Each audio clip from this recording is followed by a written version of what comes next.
화요일 최후 신학 논쟁 내비게이션 202쪽 마태복음 21장 23절에서 27절 최고 신학자들이 준비해온 질문 예수 당신 누구요? 끈질기게 흐르는 사복음서의 관점입니다. 예수 그는 누구인가라는 것이 사복음서를 끌고 가고 있다는 사실 맞지 않습니까? 예수 무슨 권세로 이런 일을 하는가라는 질문이 우습지 않습니까? 지금까지 예수께서 행하시고 대답하신 것이 그 대답인데 바로 그걸 아직까지 모르고 있다는 뜻입니다. 핵심을 건드리면서도 핵심을 보지 못하고 있습니다. 이 질문에 대한 예수님의 논리는 세례 요한이 이해되지 않으면 나를 이해하지 못한다입니다. 왜 이 중요한 공적인 논쟁 때 예수님은 세례 요한으로부터 출발하려고 하실까요? 구약이기 때문입니다. 지금 질문하고 있는 이들이 붙잡고 있는 구약 말입니다. 세례 요한 운동을 어떻게 해석하는가를 대답하지 못하면 설명하지 않겠다는 예수님의 입장인 것입니다. 예수님의 자증적인 설교 요한복음 5장 31절에서 47절을 상기해 보십시오. 예수께서 자신이 누구인지, 왜 이런 일을 하시는지 세례 요한에 대한 입장을 밝히지 않으면 대답을 하지 않으시겠다고 하시고는 사실은 대답을 하십니다. 비유로서. 성경 마태복음 21장 23절에서 27절 예수께서 성전에 들어가 가르치실새 대제사장들과 백성의 장로들이 나와 이르되 네가 무슨 권위로 이런 일을 하느냐 또 누가 이 권위를 주었느냐 예수께서 대답하시되 나도 한 말을 너희에게 물으리니 너희가 대답하면 나도 무슨 권위로 이런 일을 하는지 이르리라.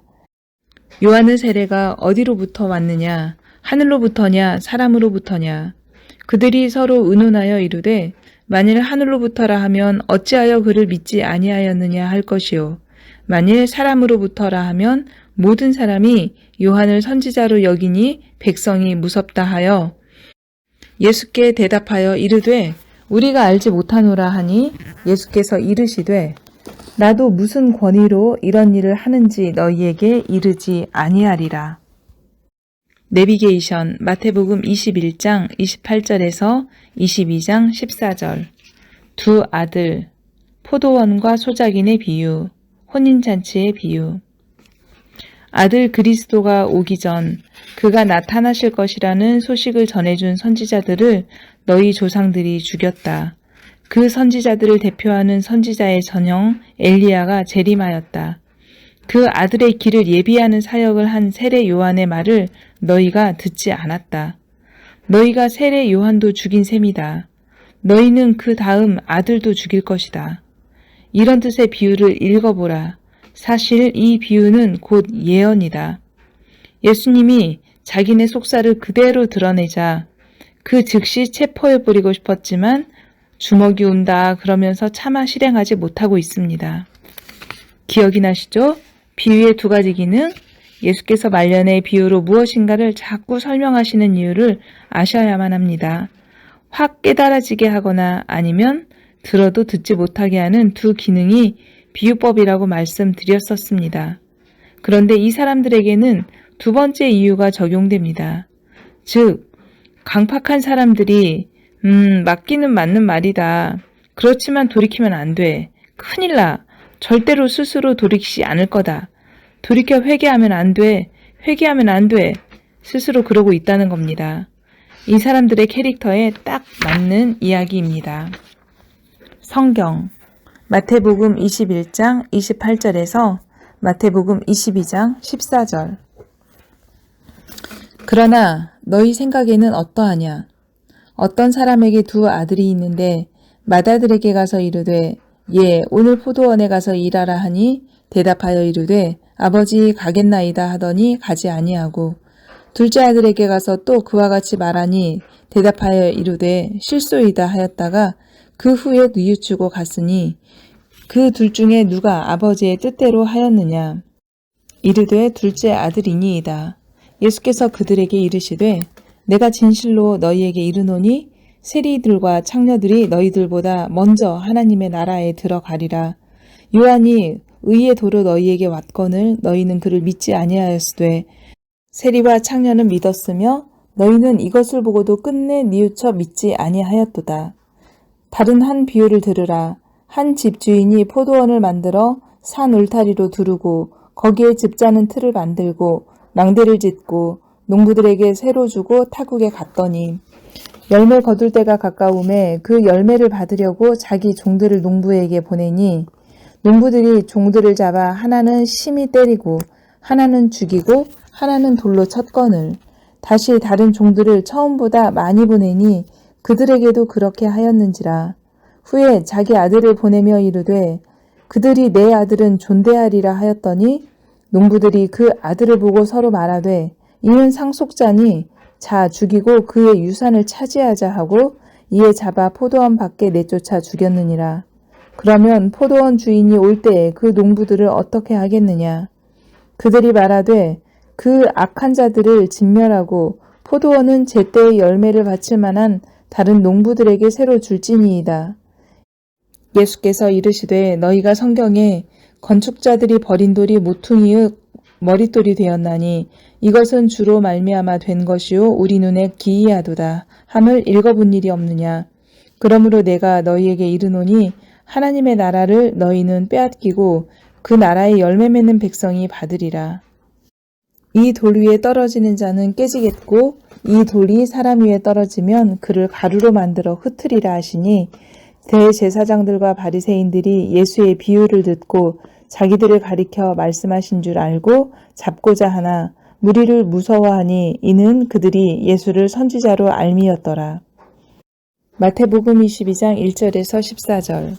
예수께서 다시 비유로 대답하여 이르시되 천국은 마치 자기 아들을 위하여 혼인잔치를 베푼 어떤 임금과 같으니 그 종들을 보내어 그 청한 사람들을 혼인잔치에 오라 하였더니 오기를 싫어하거늘 다시 다른 종들을 보내며 이르되 청한 사람들에게 이르기를 내가 오찬을 준비하되 나의 소와 살찐 짐승을 잡고 모든 것을 갖추었으니 혼인잔치에 오소서 하라 하였더니 그들이 돌아보지도 않고 한 사람은 자기 밭으로 한 사람은 자기 사업하러 가고 그 남은 자들은 종들을 잡아 모욕하고 죽이니 임금이 노하여 군대를 보내어 그 살인한 자들을 잔멸하고 그 동네를 불사르고 이에 종들에게 이르되 혼인잔치는 준비되었으나 청한 사람들은 합당하지 아니하니 내거리 길에 가서 사람을 만나는 대로 혼인잔치에 청하여 오라 한데 종들이 길에 나가 악한 자나 선한 자나 만나는 대로 모두 데려오니 혼인잔치에 손님이 가득한지라. 임금이 손님들을 보러 들어올세 거기서 예복을 입지 않은 한 사람을 보고 이르되 친구여 어찌하여 예복을 입지 않고 여기 들어왔느냐 하니 그가 아무 말도 못하거늘 임금이 사원들에게 말하되 그 손발을 묶어 바깥 어두운 데에 던지라. 거기서 슬피 울며 이를 갈게 되리라 하니라. 청함을 받은 자는 많되 택함을 입은 자는 적으니라. 내비게이션 마태복음 22장 15절에서 40절. 다른 주제를 또 가져와서 안간힘을 쓰며 공격하는 신학자들. 당시로서는 최고의 신학자들입니다. 생각해 보십시오. 예수님이 12세 되었을 때 예루살렘 성전에서 당대 최고 학자들과 묻고 대답하였던 것을 말입니다. 권위 있는 학자들입니다. 유대 신학을 대표하는 선생들입니다. 그런데 예수 현상에 대해 거부하는 신학자들입니다.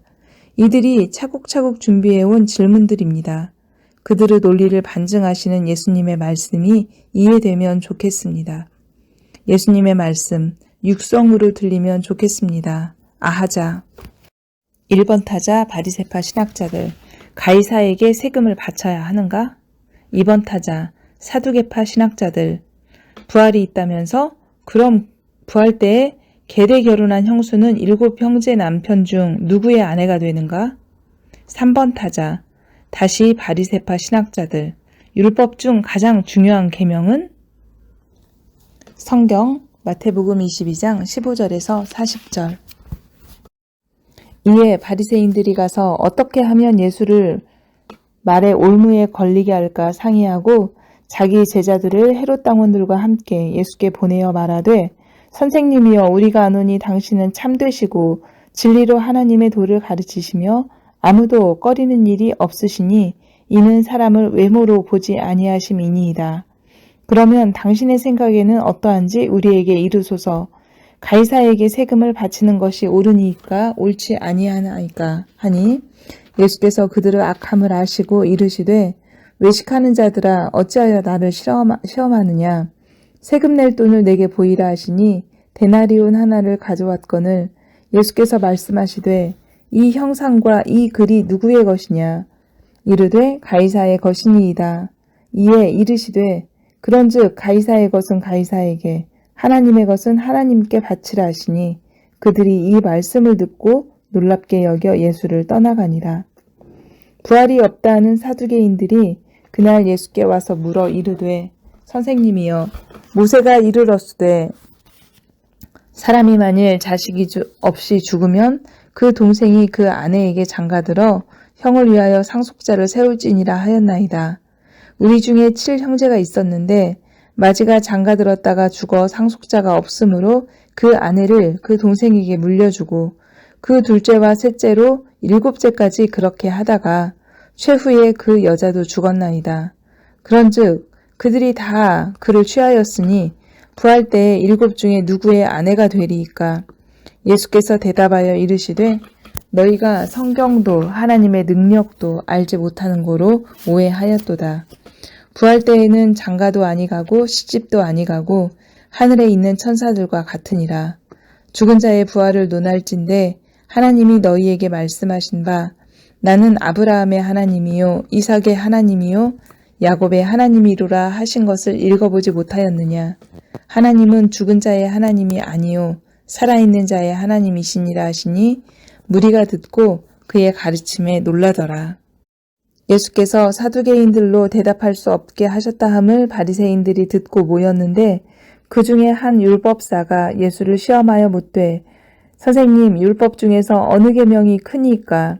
예수께서 이르시되 네 마음을 다하고 목숨을 다하고 뜻을 다하여 주 너의 하나님을 사랑하라 하셨으니 이것이 크고 첫째 되는 계명이요 둘째도 그와 같으니 내 이웃을 내 자신과 같이 사랑하라 하였으니 이 2 계명이 온 율법과 선지자의 강령이니라.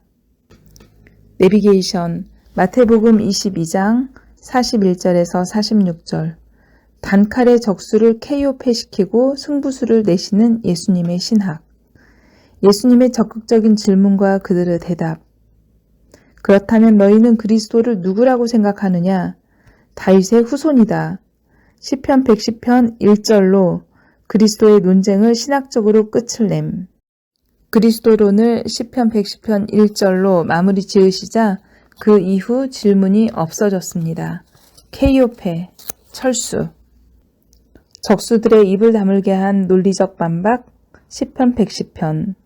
너희 선생들아, 시편 110편에서 다윗이 여호와 주라고 부른 그 존재가 바로 그리스도라고 너희가 가르치지 않느냐? 그렇다면 어떻게 그리스도가 다윗의 후손이 될 수 있느냐? 주 그리스도는 그러므로 여호와이다. 여호와, I am who I am.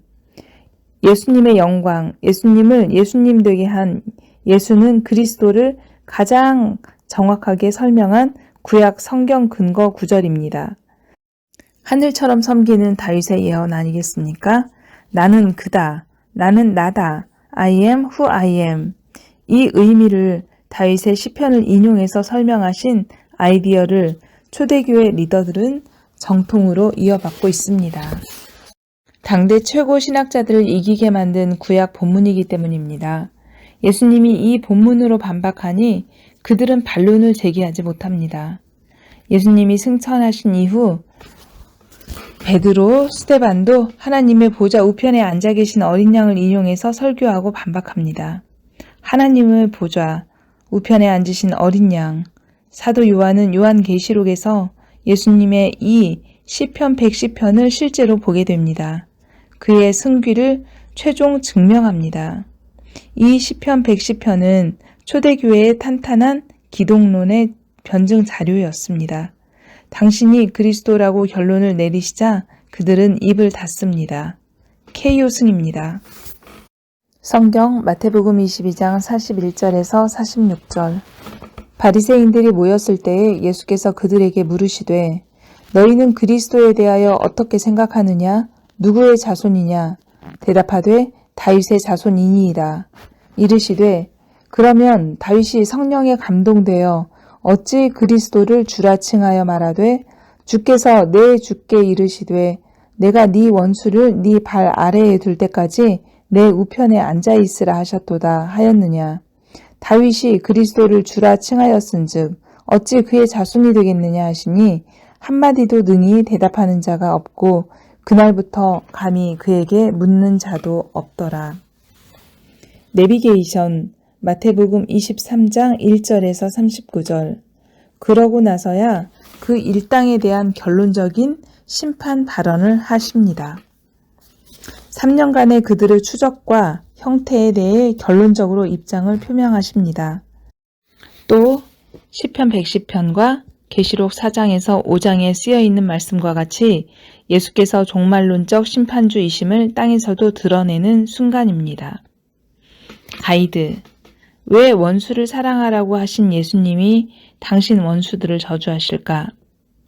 제가 성경을 읽으면서 오랫동안 궁금해하던 이슈 중 하나가 바로 이 부분이었습니다.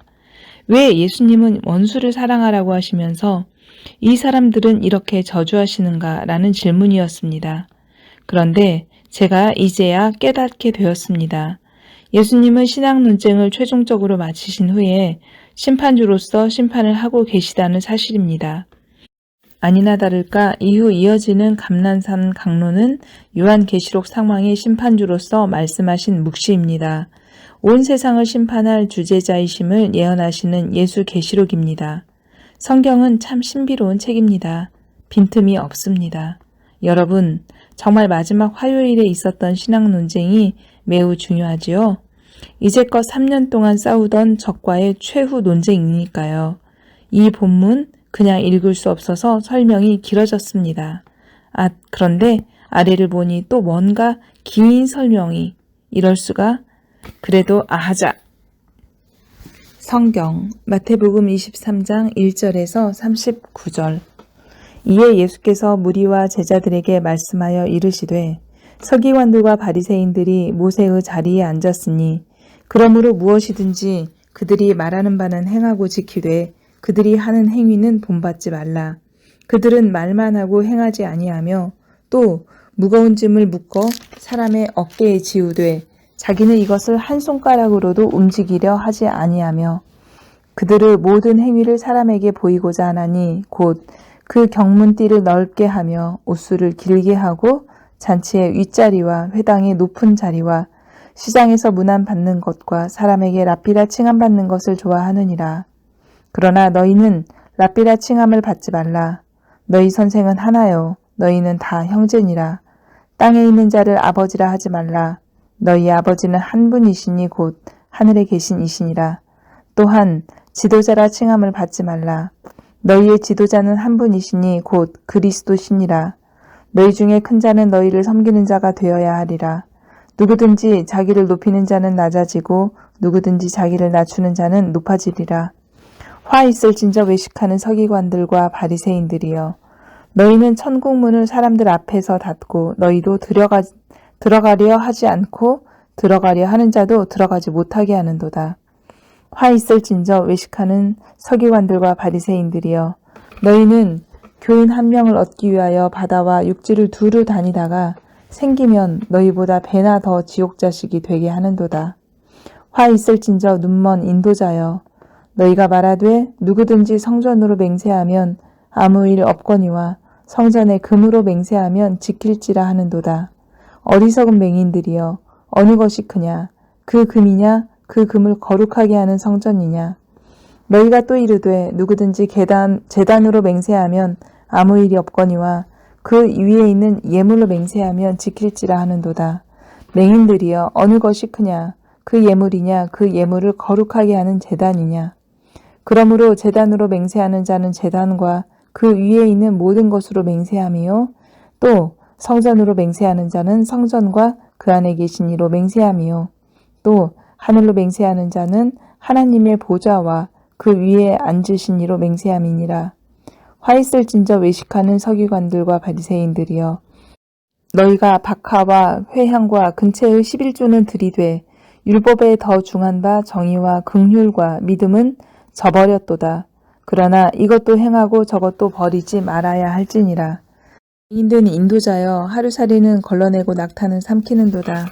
화 있을 진저 외식하는 서기관들과 바리새인들이여 잔과 대접의 겉은 깨끗이 하되 그 안에는 탐욕과 방탕으로 가득하게 하는도다. 눈먼 바리새인이여 너는 먼저 안을 깨끗이 하라. 그리하면 겉도 깨끗하리라. 화 있을 진저 외식하는 서기관들과 바리새인들이여 회칠한 무덤 같으니 겉으로는 아름답게 보이나 그 안에는 죽은 사람의 뼈와 모든 더러운 것이 가득하도다. 이와 같이 너희도 겉으로는 사람에게 옳게 보이되 안으로는 외식과 불법이 가득하도다.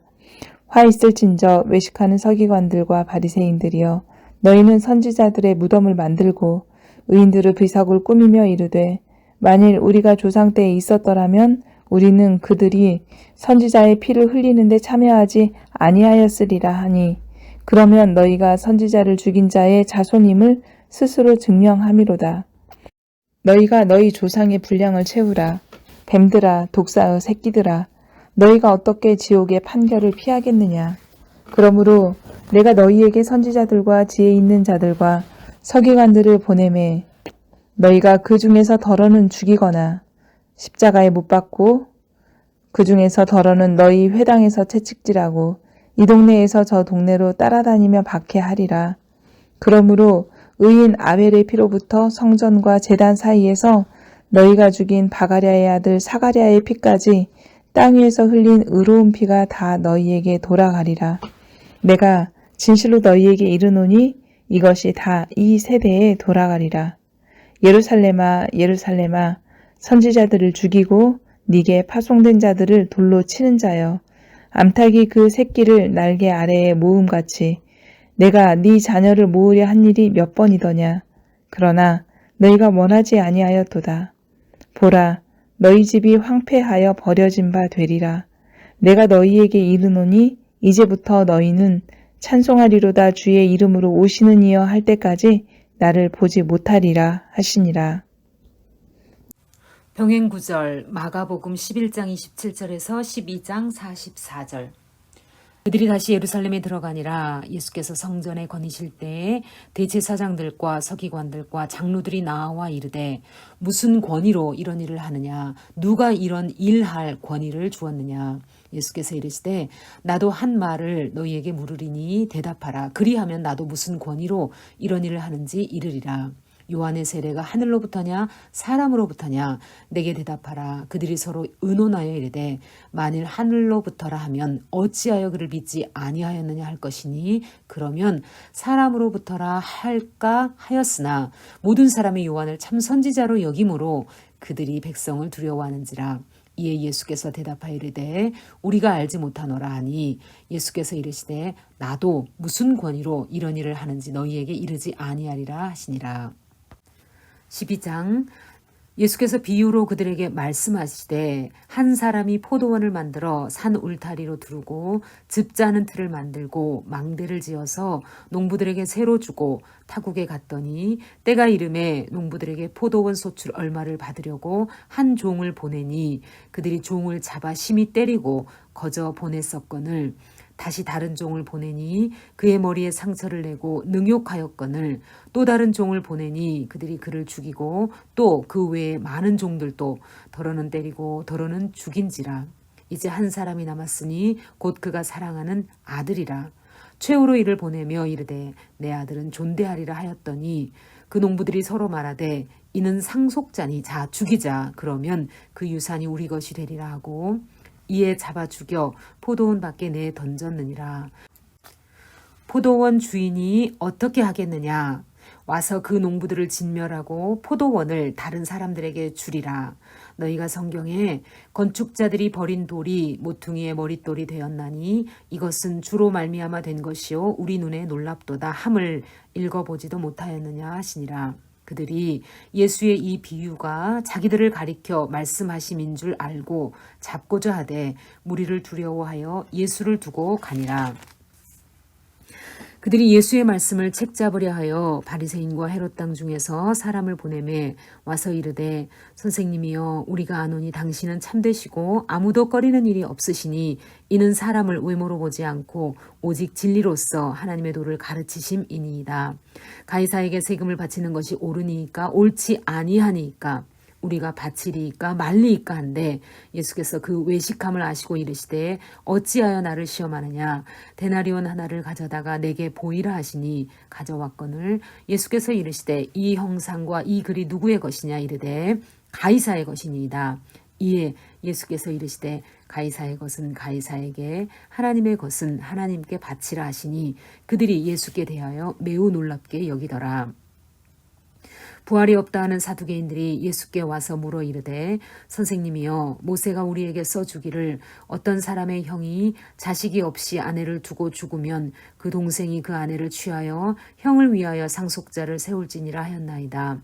7형제가 있었는데 마지가 아내를 취하였다가 상속자가 없이 죽고 둘째도 그 여자를 취하였다가 상속자가 없이 죽고 셋째도 그렇게 하여 7이 다 상속자가 없었고 최후의 여자도 죽었나이다. 7사람이 다 그를 아내로 취하였으니 부할 때 곧 그들이 살아날 때 그 중에 누구의 아내가 되리이까?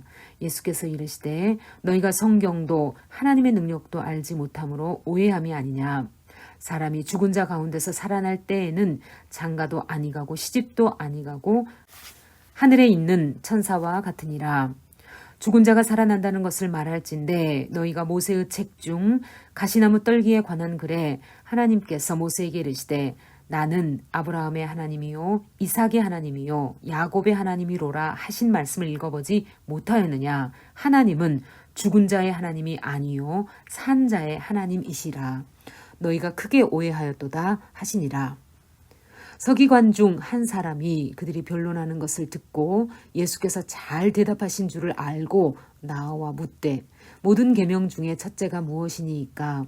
예수께서 대답하시되 첫째는 이것이니 이스라엘아 들으라 주 곧 우리 하나님은 유일한 주시라. 내 마음을 다하고 목숨을 다하고 뜻을 다하고 힘을 다하여 주 너의 하나님을 사랑하라 하신 것이요. 둘째는 이것이니 내 이웃을 내 자신과 같이 사랑하라 하신 것이라. 이보다 더 큰 계명이 없느니라. 서기관이 이르되 선생님이여 옳소이다. 하나님은 한 분이시요 그 외에 다른 이가 없다 하신 말씀이 참이니이다. 또 마음을 다하고 지혜를 다하고 힘을 다하여 하나님을 사랑하는 것과 또 이웃을 자기 자신과 같이 사랑하는 것이 전체로 드리는 모든 번제물과 기타 제물보다 나으니이다. 예수께서 그가 지혜 있게 대답함을 보시고 이르시되 내가 하나님의 나라에서 멀지 않도다 하시니 그 후에 감히 묻는 자가 없더라. 예수께서 성전에서 가르치실새 대답하여 이르시되 어찌하여 서기관들이 그리스도를 다윗의 자손이라 하느냐.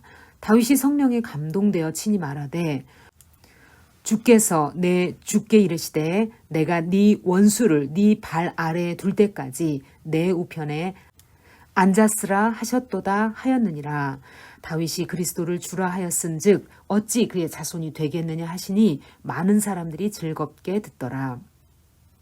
예수께서 가르치실 때에 이르시되 긴 옷을 입고 다니는 것과 시장에서 문안받는 것과 회당의 높은 자리와 잔치의 윗자리를 원하는 서기관들을 삼가라. 그들은 과부의 가산을 삼키며 외식으로 길게 기도하는 자니 그 받는 판결이 더욱 중하리라 하시니라. 예수께서 헌금함을 대하여 앉으사 무리가 어떻게 헌금함에 돈 넣는가를 보실세 여러 부자는 많이 넣는데 한 가난한 과부는 와서 2렙돈 곧 한 고드란트를 넣는지라. 예수께서 제자들을 불러다가 이르시되 내가 진실로 너희에게 이르노니 이 가난한 과부는 헌금함에 넣는 모든 사람보다 많이 넣었도다. 그들은 다 그 풍족한 중에서 넣었거니와 이 과부는 그 가난한 중에서 자기의 모든 소유 곧 생활비 전부를 넣었느니라 하시니라. 아멘. 누가복음 20장 1절에서 21장 4절. 하루는 예수께서 성전에서 백성을 가르치시며 복음을 전하실새 대제사장들과 서기관들이 장로들과 함께 가까이 와서 말하이르되 당신이 무슨 권위로 이런 일을 하는지 이 권위를 준 이가 누구인지 우리에게 말하라. 대답하여 이르시되 나도 한 말을 너희에게 물으리니 내게 말하라. 요한의 세례가 하늘로부터냐 사람으로부터냐. 그들이 서로 의논하여 이르되 만일 하늘로부터라 하면 어찌하여 그를 믿지 아니하였느냐 할 것이요 만일 사람으로부터라 하면 백성이 요한을 선지자로 인정하니 그들이 다 우리를 돌로 칠 것이라 하고 대답하되 어디로부터인지 알지 못하노라 하니 예수께서 이르시되 나도 무슨 권위로 이런 일을 하는지 너희에게 이르지 아니하리라 하시니라. 그가 또 이 비유로 백성에게 말씀하시기 시작하시니라. 한 사람이 포도원을 만들어 농부들에게 새로 주고 타국에 가서 오래 있다가 때가 이름에 포도원 소출 얼마를 바치게 하려고 한 종을 농부들에게 보내니 농부들이 종을 몹시 때리고 거저 보내었거늘 다시 다른 종을 보내니 그도 몹시 때리고 능욕하고 거저 보내었거늘 다시 세 번째 종을 보내니 이 종도 상하게 하고 내쫓은지라. 포도원 주인이 이르되 어찌할까 내 사랑하는 아들을 보내리니 그들이 혹 그는 존대하리라 하였더니 농부들이 그를 보고 서로 의논하여 이르되 이는 상속자니 죽이고 그 유산을 우리의 것으로 만들자 하고 포도원 밖에 내쫓아 죽였느니라. 그런즉 포도원 주인이 이 사람들을 어떻게 하겠느냐 와서 그 농부들을 진멸하고 포도원을 다른 사람들에게 주리라 하시니 사람들이 듣고 이르되 그렇게 되지 말아지이다 하거늘 그들을 보시며 이르시되 그러면 기록된 바 건축자들의 버린 돌이 모퉁이의 머릿돌이 되었느니라 함이 어찌미냐 무릇 이 돌 위에 떨어지는 자는 깨어지겠고 이 돌이 사람 위에 떨어지면 그를 가루로 만들어 흩으리라 하시니라. 서기관들과 대제사장들이 예수의 이 비유는 자기들을 가리켜 말씀하시는 줄 알고 즉시 잡고자 하되 백성을 두려워하더라. 이에 그들이 엿보다가 예수를 총독의 다스림과 권세 아래에 넘기려 하여 정탐들을 보내어 그들을 스스로 의인인 체하며 예수의 말을 책잡게 하니 그들이 물어 이르되 선생님이여 우리가 아노니 당신은 바로 말씀하시고 가르치시며 사람을 외모로 취하지 아니하시고 오직 진리로서 하나님의 도를 가르치시나이다. 우리가 가이사에게 세를 바치는 것이 옳으니이까 옳지 않으니이까 하니 예수께서 그 간계를 아시고 이르시되 데나리온 하나를 내게 보이라. 누구의 형상과 글이 여기 있느냐? 대답하되 가이사의 것이니이다. 이르시되 그런즉 가이사의 것은 가이사에게 하나님의 것은 하나님께 바치라 하시니 그들이 백성 앞에서 그의 말을 능히 책잡지 못하고 그의 대답을 놀랍게 여겨 침묵하니라. 부활이 없다고 주장하는 사두개인 중 어떤 이들이 와서 물어 이르되 선생님이여 모세가 우리에게 써주기를 만일 어떤 사람의 형이 아내를 두고 자식이 없이 죽으면 그 동생이 그 아내를 취하여 형을 위하여 상속자를 세울지니라 하였나이다. 그런데 7형제가 있었는데 마지가 아내를 취하였다가 자식이 없이 죽고 그 둘째와 셋째가 그를 취하고 7이 다 그와 같이 자식이 없이 죽고 그 후에 여자도 죽었나이다. 7이 다 그를 아내로 취하였으니 부활 때에 그 중에 누구의 아내가 되리이까? 예수께서 이르시되 이 세상의 자녀들은 장가도 가고 시집도 가되 저 세상과 및 죽은 자 가운데서 부활함을 얻기에 합당히 여김을 받은 자들은 장가가고 시집가는 일이 없으며 그들은 다시 죽을 수도 없나니 이는 천사와 동등이요 부활의 자녀로서 하나님의 자녀임이라. 죽은 자가 살아난다는 것은 모세도 가시나무 떨기에 관한 글에서 주를 아브라함의 하나님이요 이삭의 하나님이요 야곱의 하나님이시라 칭하였나니 하나님은 죽은 자의 하나님이 아니요 살아있는 자의 하나님이시라. 하나님에게는 모든 사람이 살았느니라 하시니 서기관 중 어떤 이들이 말하되 선생님 잘 말씀하셨나이다 하니 그들은 아무것도 감히 더 물을 수 없음이더라. 예수께서 그들에게 이르시되 사람들이 어찌하여 그리스도를 다윗의 자손이라 하느냐? 시편의 다윗이 친히 말하였으되 주께서 내 주께 이르시되 내가 네 원수를 네 발등상으로 삼을 때까지 내 우편에 앉았으라 하셨도다 하였느니라. 그런즉 다윗이 그리스도를 주라 칭하였으니 어찌 그의 자손이 되겠느냐 하시니라. 모든 백성이 들을 때 예수께서 그 제자들에게 이르시되 긴 옷을 입고 다니는 것을 원하며 시장에서 문안받는 것과 회당의 높은 자리와 잔치의 윗자리를 좋아하는 서기관들을 삼가라. 그들은 과부의 가산을 삼키며 외식으로 길게 기도하니 그들이 더 엄중한 심판을 받으리라 하시니라. 21장.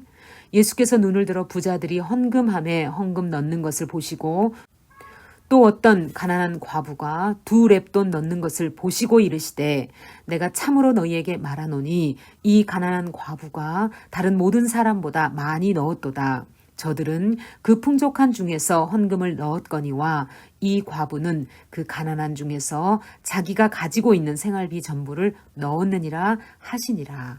아멘. 내비게이션 206쪽. 십자가 죽음까지 2, 3일 남았는데 요한복음은 아직도 반이나 남았으니 백성, 무리, 성도인, 민중, 대제사장들과 바리새인, 서기관, 사두개인, 율법사들인, 종교 지도자, 정적, 그리고 제자, 이 세 그룹이 예수님이 신경 쓰시는 대상이라고 앞에서 말씀드렸었습니다. 예수께서는 이들과 함께 3년을 지내오고 계십니다. 이제 며칠 남지 않은 시간 안에 예수 행적은 결론을 맺어집니다. 가만히 보면 예루살렘 행, 체포, 십자가 처형, 부활로 이어지는 약 6개월의 실제 사건이 겉에서 흐르는 동안 신경따발 같은 묶음이 그 속에 들어 있었네요. 겉도 겉이지만 이 신경따발 같은 묶음 때문에 요한복음은 아직도 반 정도의 분량이 남아 있는 겁니다. 그것이 무엇일까요? 예수님의 강론들입니다. 죽음, 부활을 지나시며 말없이 그냥 계시지 않습니다. 겉도 클라이막스지만 속도 클라이맥스입니다. 속을 흐르고 있는 강론들이 겉에서 나타나는 사건들의 의미를 박음질하며 잇대어 있습니다. 의미 없이 맥없이 말도 없이 그냥 돌아가지 않으신다는 뜻입니다. 더군다나 그 강론의 의미를 당시 현장에 있던 제자들이 이해했고 소화했고 소화해서 설교가 되었고 그래서 다시 대중들에게 전달되었고 건드리면 나올 만큼 익숙해졌던 그 내용들이 글로 남았고 성경이 되었고 우리가 지금 읽으려는 것입니다. 대중 종교 지도자들에게는 초막절 설교, 수전절 설교, 시편 110편의 그리스도론으로 갈무리하셨고 제자들에게는 감람산 강론, 다락방 강론, 포도나무 강론, 대제사장적 기도로 마무리하셨습니다. 이 강론들을 이해하지 못하면 죽음에서 부활로, 부활에서 교회로, 교회에서 종말까지 이어지면서 생기는 신약 성경 목록들, 사도행전, 서신서들, 요한계시록 이것을 이해하기 어렵습니다. 오죽하면 아직도 요한복음의 분량이 반이나 남았겠습니까? 여기까지 성경을 읽어오신 여러분은 어떤 강론들을 더 이해해야 되는지 보이실 겁니다. 제자들에게만 말씀하기 시작하시는 감람산 강론, 다락방 강론, 포도나무 강론, 그리고 예수님의 대제사장적 기도 내용입니다. 이것이 예수 행적의 실제 사건, 체포, 십자가, 부활 현장을 걸어가면서도 속으로 박음질하면서 붙여야 하는 내용물입니다. 요한, 대단한 사람입니다. 이 어려운 개념들을 이해하고 남겼으니 말입니다. 우리는 그 현장에 없었지만 요한은 잘 깨닫고 되새김질해서 글로 남겨준 것을 내 것으로 만들면 됩니다. 익혀져야 합니다. 이 예수님의 강론들이 육성으로 들려야만 합니다. 우리의 생명을 살리시겠다고 이 세상에 오셔서 갖은 고생을 하시다가 마지막으로 남기시는 강론들이니 말입니다. 예수님에 대하여 말하라고 하면 우리 죄를 위하여 돌아가신 이 한마디만 말하는 것은 유치부 때는 괜찮습니다. 그러나 집사, 장로, 목회자가 되어서까지도 그 수준에 머물면 억울합니다. 깊이 있는 예수 이해, 그분이 그토록 전달하고 싶었던 메시지를 소화해야 우리 죄를 위하여도 깊어집니다. 자, 이제 감람산 강론을 정복할 차례입니다. 당시 종교 지도자들과의 대결전을 끝내고 예루살렘 성을 나와 감람산 언덕에 앉아서 성전을 바라보시면서 베푸신 말씀입니다. 일종의 묵시성 강론입니다. 그날따라 유난히 석양에 물들어가는 성전이 아름다웠는지 제자들은 성전을 바라보며 극찬합니다. 그런데 예수님은 예루살렘아 예루살렘아 하시면서 우십니다. 제자들이 얼마나 당황스러웠겠습니까? 예레미야 애가서가 생각납니다. 마태복음 23장 대결론 같은 예수님의 심판의 메시지는 유다 말기 정치인들과 거짓 예언자들 앞에서 끝까지 싸워냈던 예레미야의 메시지입니다. 망한다, 망해, 저주다, 저주. 결국 망해버린 예루살렘 성을 바라보며 울었던 예레미야처럼 이제 40년 후 결국 멸망할 장면을 바라보시고 울고 계시는 겁니다. 돌 위에 돌 하나도 남기지 않고 무너질 것이라고 하시면서 우시는 예수님은 아벨의 피부터 생각나기 시작하십니다. 무슨 피일까요? 세계사 시작부터 지금 여기까지 폭력으로 다스려온 왕에 의해 고난당한 의인의 피입니다. 재물이라는 것이죠. 억울한 죽음입니다. 그러나 이제 두고 보라는 것입니다. 당하고 마는 것이 끝이 아니라는 것입니다. 예수 초림 때는 구원하시나 재림 때는 심판하십니다. 세례 요한이 생각했던 그 심판입니다. 종말론적인 심판이 이루고야 말 것입니다. 반드시 결말이 있다는 것입니다. 반드시 가부간에 드러날 때가 옵니다. 마치 예레미야 이후 다니엘, 에스겔이 세계사를 이기고 승리하는 하나님의 나라 완성을 예언했듯이 예수님은 신약시대의 예언자가 되셔서 종말론적인 예언을 하시려는 참입니다. 화요일 저녁 석양의 그림자가 길게 드리워진 예루살렘 성전을 바라보시면서 우시는 것으로 끝나면 예수님은 실패입니다. 당하고만 말면 실패입니다. 반드시 오고야 말 그날이 오면 반드시 심판주가 나타납니다. 그 심판주가 누구입니까? 인자라는 주장이십니다. 하나님의 보좌 우편에 앉은 어린 양, 방금 전에 설명하셨던 시편 110편의 그 심판주이십니다. 이 종말 예언은 대중 앞에서 하신 것이 아니고 제자들에게만 하신 강론입니다. 아무나 들을 수 없었기 때문에 그런 것 같습니다. 이제 앞으로는 예수께서 대중 앞에서는 말씀하지 않으십니다. 제자들에게만 말씀하십니다. 그동안 말씀을 듣고 경험하고 깨달아온 자들만 들을 수 있고 해석할 수 있기 때문입니다. 난이도 높은 내용은 아무에게나 들리지 않기 때문입니다. 교회를 수십 년 다니면서 말씀을 읽고 들었으면 이 부류에 들어야 할 것입니다. 구약의 예레미야를 섭렵해야 들리는 말씀이 감람산 강론입니다. 그래서 이런 내용이 성경의 글자로 써 있어도 아무에게서나 읽혀지지 않았던 것입니다. 글은 읽는데 예수님의 육성으로 들리지 않았습니다.